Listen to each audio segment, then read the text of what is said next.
ఉత్తరాంధ్ర కల్పవలి విజయనగరం పైడితల్లి అమ్మవారి సిరిమానోత్సవం తర్వాత సిరిమాను అమ్మవారి చదురుగుడి దగ్గర భక్తుల దర్శనార్థం ఉంచుతారు. ఆ సిరిమాను చెట్టు ముక్కలను తమ ఇంట్లో ఉంచితే సిరి సంపదలు కలుగుతాయని భక్తుల నమ్మకం.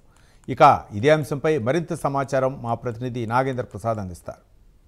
విజయనగరం పైడితల్లమ్మ వారి ఉత్సవంలో ప్రధాన ఘట్టమైనటువంటి సిరిమాను మంగళవారం నాడు ముగిసింది. ఈరోజు సిరిమాను తర్వాత బుధవారం సిరిమానకు ఏదైతే అమ్మవారి చదురుగుడి దగ్గర ఈరోజు ఉంచడం జరిగింది. అమ్మవారి యొక్క సిరిమానకు సంబంధించినటువంటి చెక్కలు అనేటువంటి తమ ఇంట్లో ఉంచుకున్నట్టయితే తమకు మరింత సిరి సంపదలు చేకూరుతాయంటే భక్తులు నమ్ముతున్నటువంటి పరిస్థితి ఉంది. నేపథ్యంలో వాళ్ళందరూ కూడా ఈ చెక్కను కొనుగోలు చేసినటువంటి పరిస్థితి. ప్రతి ఏటా కూడా ఇక్కడ ఉన్నటువంటి చెట్టుని ఇక్కడ ఏర్పాటు ఇక్కడ ఉంచడం జరుగుతూ ఉంటుంది. అనేక మంది జిల్లా వ్యాప్తంగా వచ్చినటువంటి అనేక మంది భక్తులు దాన్ని కొనుగోలు చేస్తారు. మరిన్ని వివరాలు మన భక్తులు అడిగి తెలుసుకునేటువంటి ప్రయత్నించేది. సార్, ఈ సిరిమాను చెట్టుకి సంబంధించి ఎటువంటి సెంటిమెంట్? ఇప్పుడు జై పైడిమాంబ ఈ ఉత్సవం అయిపోయిన మరుసటి దినం 3 రోజులు ఉంచుతారు సిరిమాన్ని ఇక్కడ.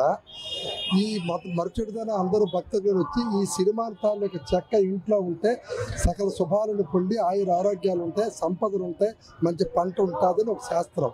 అందువల్ల ప్రతి భక్తుడు సుదూర ప్రాంతంలో ఉత్సవం నాడు మరుసటి దినం వచ్చి సిరిమాన్ని దర్శించుకొని ఒకసారి స్పృశించి ఆ చెక్క తీసుకెళ్ళి ఇంటిలో మళ్ళీ సంవత్సరం వరకు వాడి దేవుడి మందిరంలోని వాళ్ళ తాలూకు పేరులు పెట్టి ధాన్యం తాలూకా ఉన్నటువంటి పల్లెటూరులో ఉన్నటువంటి ఆ ధాన్యం గదిలో కూడా ఇది పెడితే సమృద్ధిగా పంట పండుతుందని ఒక నారుడు.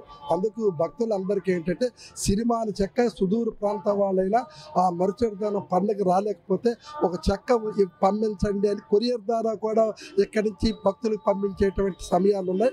ఈ సిరిమాను వల్ల సిరిమాను సకల శుభాలు ఇచ్చేది సిరిమాను కాబట్టి భక్తుల తాలూకు మనోభావాలను బట్టి భక్తులకి ఒక శుభాలు జరుగుతాయన్న ప్రతీక ఉంది కాబట్టి భక్తాగ్రేసర్లు మరుసటిదనం వచ్చి ఈ చక్కను తీసుకొని వెళ్తారు.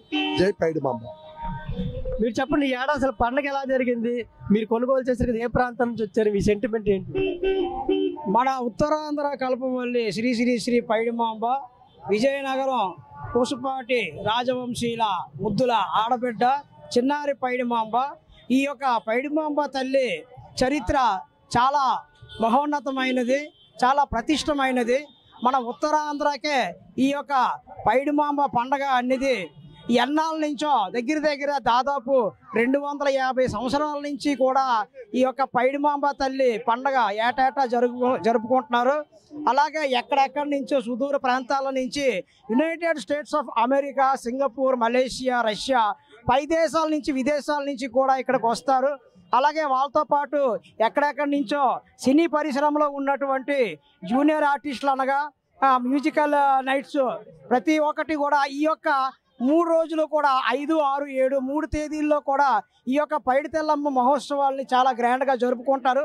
అలాగే ఈ యొక్క సిరిమాను అంటే ఆ పైడితల్లమ్మ ఎప్పుడైతే ఈ పూజారి కళ్ళలోకి వచ్చి ఈ యొక్క సిరిమాను చరిత్రని, సిరిమాను యొక్క విశిష్టతని తెలిపి ఈ సిరిమాను యొక్క పవిత్రత కోసం ఎప్పుడైతే మన ఉకంపేట గ్రామంలో ఉకంపేట వాస్తవ్యులు అక్కడి నుంచి ఈ సిరిమాను బయలుదేరి ఇక్కడ రావడం జరుగుతుంది.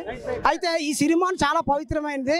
అందుకు మనకి వీలు కాకపోతే బై ఊర్ల నుంచి ఎవరు వచ్చినా వాళ్ళకి ఈ యొక్క సిరిమాను అనేది అందచేయడం జరుగుతుంది. జై పైడిమాంబ, జై జై పైడిమాంబ. సార్, మీరు ఎక్కడి నుంచి వచ్చారో? ఈ సిరిమాలకు సంబంధించి అసలు ఎటువంటి సెంటిమెంట్ ఉంది చెప్పండి. లోకల్ కాదంటే నాన్ లోకల్ నుండి వచ్చాము మేము. అమ్మవారి దర్శనం బాగానే అవుతుంది, పైడితల్లమ్మ అమ్మవారి దర్శనం బాగానే చేశారు. ఈ సంవత్సరం అంతా కూడా బాగానే ఉంది.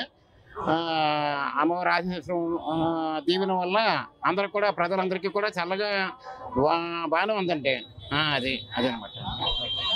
ఇది మనం చూస్తున్న సిరిమాను పండుగ అనంతరం కూడా భక్తులు అమ్మవారిని దర్శించుకునేందుకు ఈరోజు కూడా క్యూలలో బారులు తీరినటువంటి పరిస్థితి ఉంది. మరోవైపు ఈ సిరిమాను చెట్టుకి సంబంధించినటువంటి ఏదైతే చెక్క ఉందో, ఏదైతే పూజారి దాన్ని అధిరోహించడం ఒక పవిత్రమైనటువంటిగా భావించి దాని అందరూ కూడా కొనుగోలు చేసినటువంటి పరిస్థితిని కూడా చెప్తారు. ఆ సిరిమాను చెక్క తమ ఇంట్లో ఉన్నటువంటి సిరి సంపదలు చేకూరుతాయని కూడా భక్తులు భావిస్తున్నటువంటి పరిస్థితి. కెమెరామన్ కిషోర్తో నాగేంద్ర ప్రసాద్, విజయనగరం.